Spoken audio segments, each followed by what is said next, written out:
So hi, in this video we will be learning about brand equity. Why do we need to measure brand equity and what are the methods of measuring the brand equity?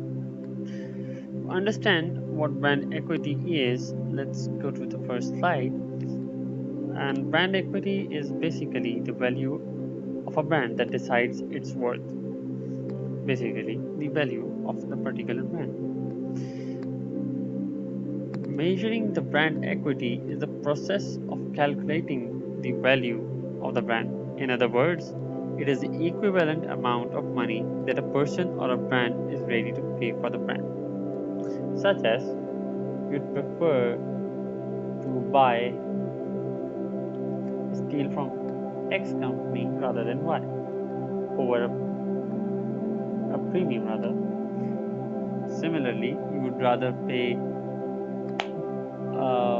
1 lakh rupees for an iPhone over buying two smartphones of a local company. That's the power of the brand, and that is what decides the brand equity. In simpler words, why do we need to measure the brand equity?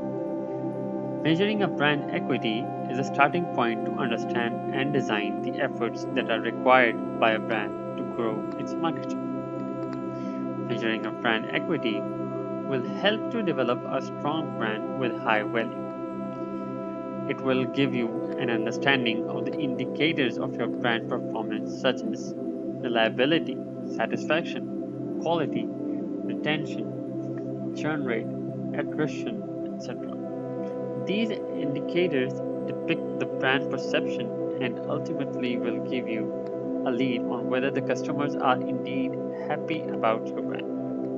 Now, to know, we can always go for a research, or we can use our digital marketing tools by using sentiment analysis to know about these queries. But since this is not the video on sentiment analysis, we'll be moving brand equity.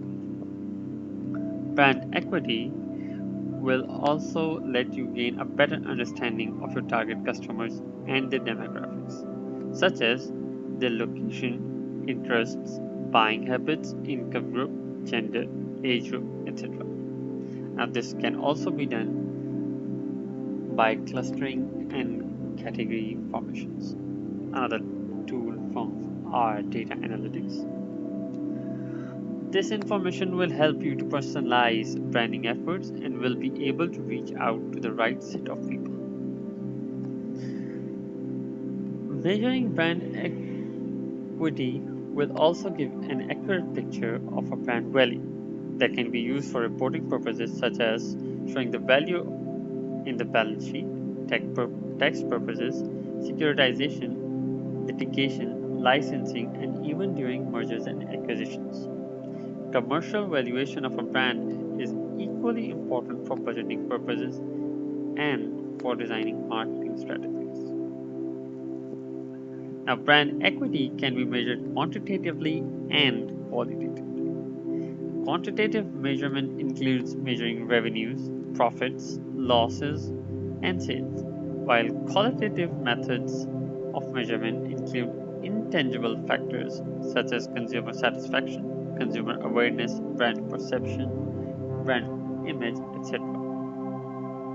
Now let's move to the approaches to our brand equity measures.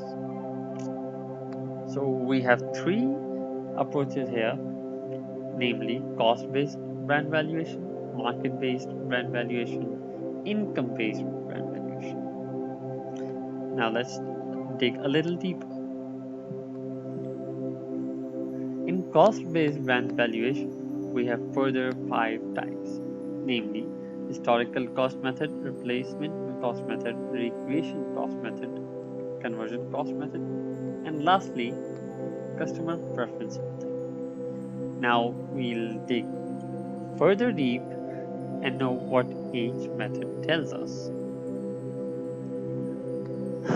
The historical cost method tells us that it is the total amount spent on building a brand from the scratch, that is, from the start till today. It is a total of the individual costs incurred towards creating a brand, such as the advertising cost, campaign cost, promotion cost, registration cost, and licensing costs. The total value is at which a brand can be sold. For example, I go for registration of a company and I want to sell steel. Now I have to register for a logo, a company, its license, hire people, hire salesperson, hire finance department, hire HR. Every department, every individual is a part of the cost, along with obviously the cost of production. This method of measuring brand equity will require you to put a value to the cost of the brand and establish the actual expenses incurred in the current costs. Now, moving to the next method of cost based brand valuation, that is the replacement cost method. In this method, the current cost of recreating a brand is calculating using the current prices. This method is trying to eliminate the problem faced in the historical cost method. For example, you can say that in the historical cost method, you have incurred a lot of many costs that shouldn't be. So this is the method to eliminate those queries. Now to move to another method, we will go to the replacement cost method. In this method of brand equity measurement, the value of brand is estimated after considering the total expenses and investments that will be required to replace the brand with a new equal brand value. For example, the replacement cost method will say how much cost will it take to replace from the market the worth of an iPhone. I hope that will clarify a lot of this method. Next method is the conversion method. In the conversion method, the brand equity is measured by estimating the level of awareness that is required to generate to get to the current sales level. For example, you've been selling your product for the past 10 years. Now, how much brand awareness must your product have gotten in those past 10 years? I have to estimate that much cost that are incurred in those 10 years, and I will estimate them as a part of my cost. This method is based on the conversion model, which considers the level of awareness in customers that will trigger further buying. So you have to first calculate the previous cost along with the budget allocated for this particular product in coming years.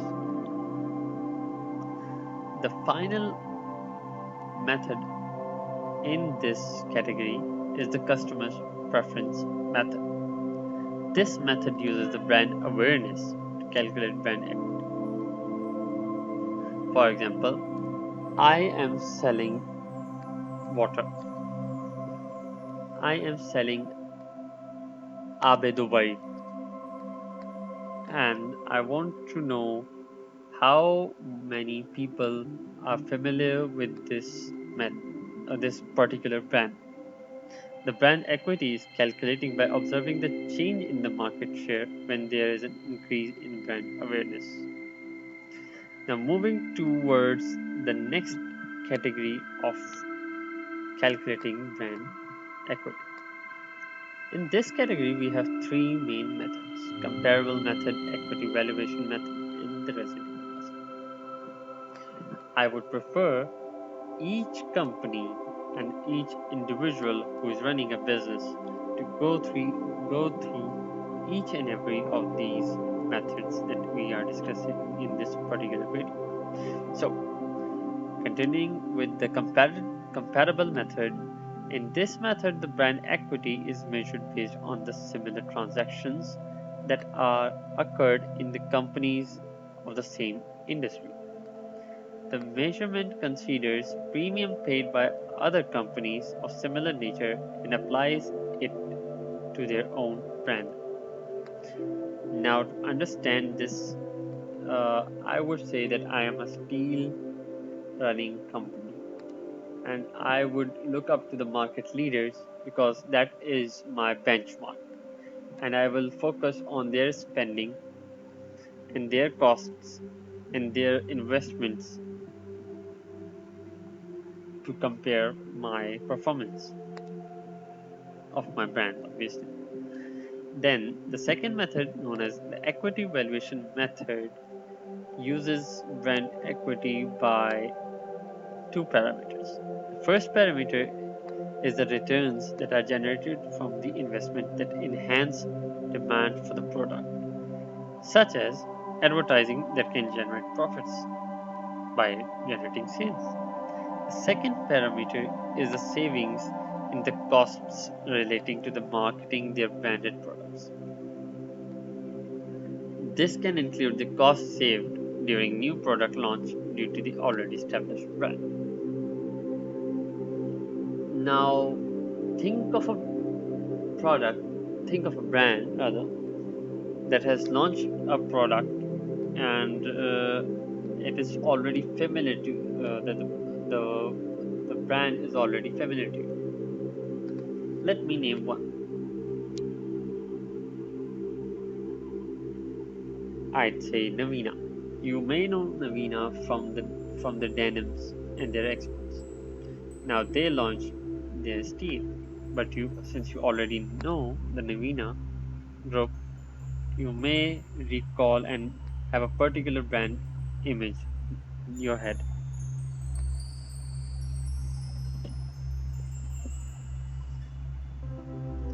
The last method of this category is the residual method. The residual method of measuring brand equity takes into account the value that is remaining after subtracting any of the physical attributes of the brand. It is the residual value that remains after subtracting the net asset value from the market capitalization.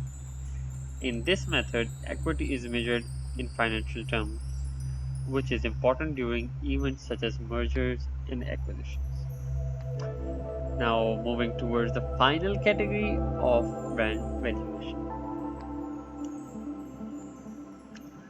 In this category, we have four further categories, namely price premium method, royalty relief method, excess earning method, and competitive equilibrium. The price premium method says that the brand value is calculated first taking the price difference between the branded product and a generic product, and then multiplying the difference with the total branded sales volume. This method uses the assumption that a branded product creates an additional benefit for the consumers, and the consumers are willing to pay extra for this additional benefit. The same example can be used when we gave the example of Apple over a local school, or for that matter, any luxury brand. The royalty relief method tells calculating brand equity is a very popular method amongst many corporations. In this method, brand equity is calculated based on the royalty fees that an organization has to pay for using the trademark if it did not own the brand. For example, if you have the idea of the domain, recently I have heard in previous months either it was Facebook or it was Google, but someone already purchased the domain of these big names, and these big names were locked and they had to purchase their own domain from that particular person. So similarly, if the if I establish a brand and I don't get the trademark copyrighted and someone gets that copyright to him or her, he or she can claim that amount and you have to re-earn that brand name and value. Moving to the next method, the excess earning method, is the brand equity here is done on done based on intangible returns. The returns on all the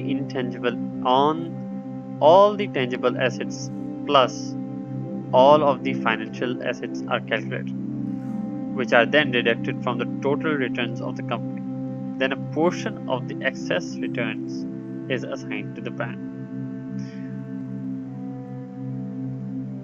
The last but not the least, the competitive equilibrium. In this method of brand equity measurement, the brand earnings from the market share of the branded company are compared with that of an unbranded peer company, which is not described by factors such as price, distribution, investment, and marketing. The resultant value is then discounted to arrive at the brand equity value. I hope this was informative for you and I have been helpful. If you think I have been helpful in conveying the methods, please do give it a like. Thank you very much.